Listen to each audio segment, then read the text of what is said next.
tonga nijery ny fivoaran'ny asa fampandrosoana any amin'ny faritra atsimo ny ministra ny fambolena sy ny fiompiana Aronjono Andriamatoa Ranarivelo Lucien.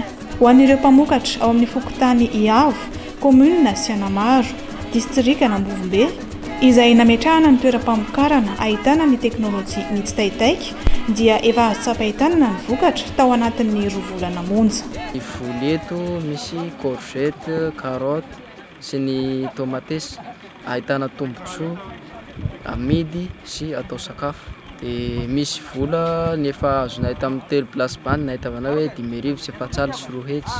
Ny 3 naka izay tamin'ny voly efa niazo, efa vokatra efa niazo. Dia voly niazonay tamin'izany courgette no namokatra voalohany. Dia nazahoana ny vola voalohany dia ireo no natana hoe vola kely satria hikarakarana masomboly amin'ny manaraka. Zahay namboly prezety le tena nahavokatsy zahay hananiky izao fa tsy mijaly sasy. Nampidibola ho anay sady nihinagna zahay. Hatra mitiampona ay hananiky izao tena tsy mijaly.